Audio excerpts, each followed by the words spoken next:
is FSX Road to Recreational Pilot. Welcome to episode 5, Stalling and Spin Awareness. So in this episode, well obviously this is a flight section, and in this episode we will learn how to recover from a stall and also learn how to recognize the symptoms of a spin and a stall.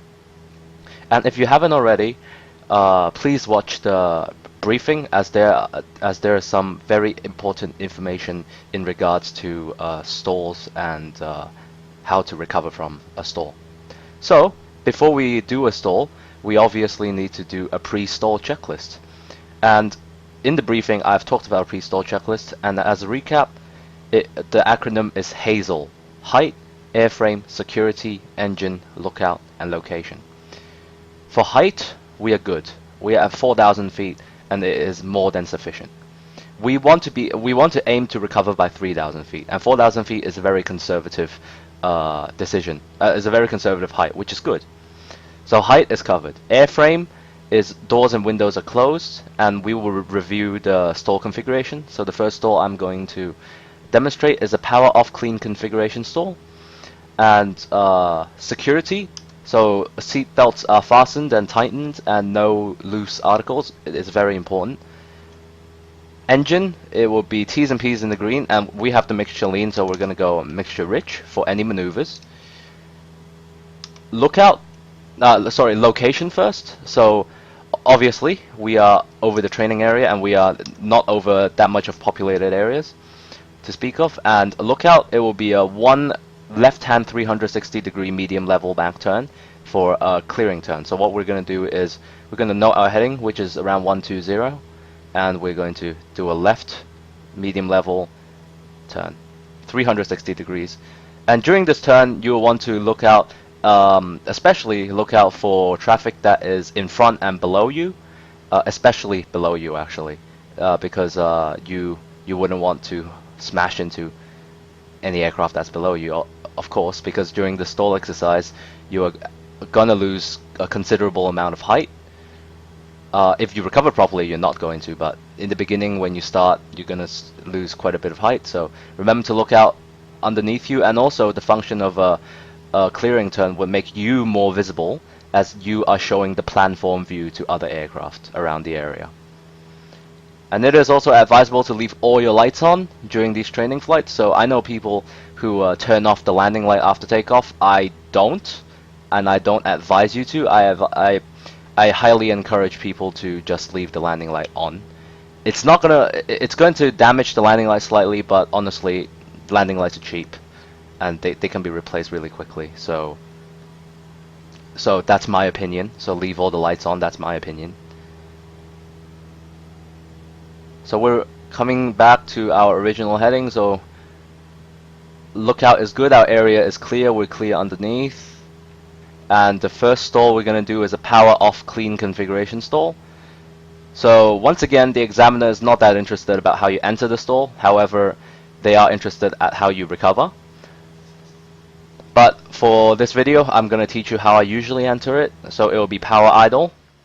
I'm simply going to hold the nose up to hold the altitude. So I'm just going to hold 4,000 feet by increasing the pitch attitude. And obviously the drag's going to increase, angle of attack's going to increase, and as you see, the speed is decreasing. So during the stall, we don't want to use that much aileron. It's very hard to do in a simulator because I'm using a joystick, but in real life, you won't want to use aileron. Going to keep the nose up. We're going to hold it. We're going to wait for the brake, alright? Wait for the brake. Wait for it. Wait for it. Not yet, not yet. There's the brake. So it'll be power and pitch. It'll be pitch down first, and then power.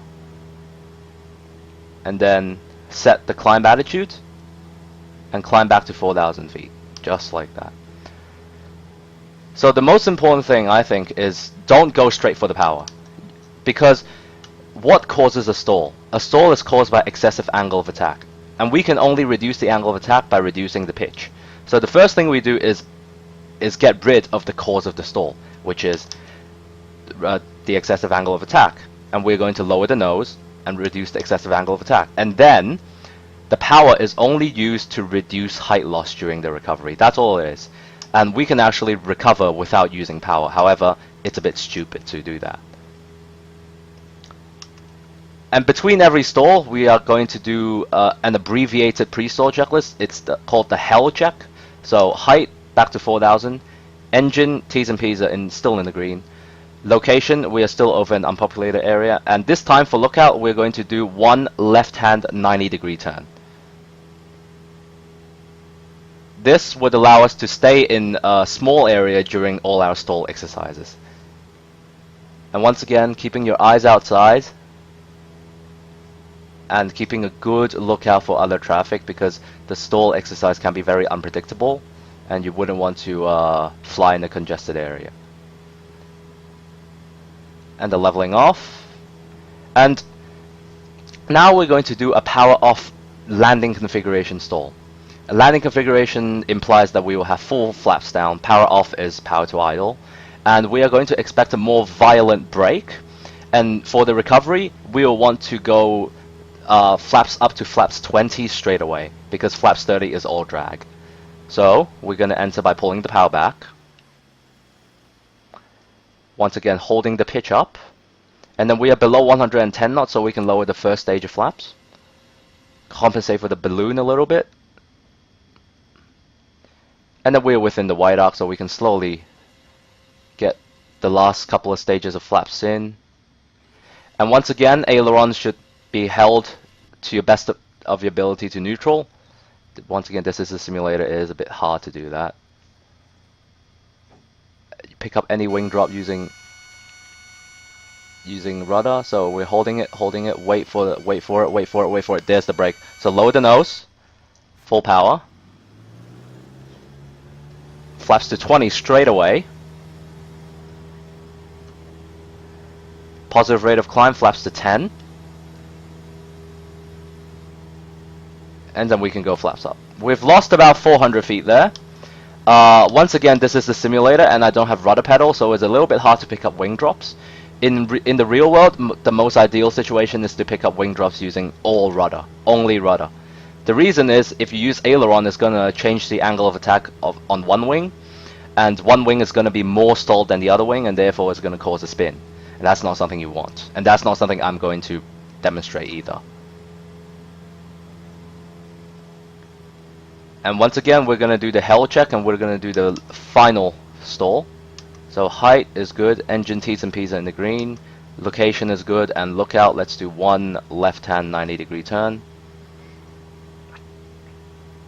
So once again, keeping our eyes out, looking out for any traffic that can cause any concern to us.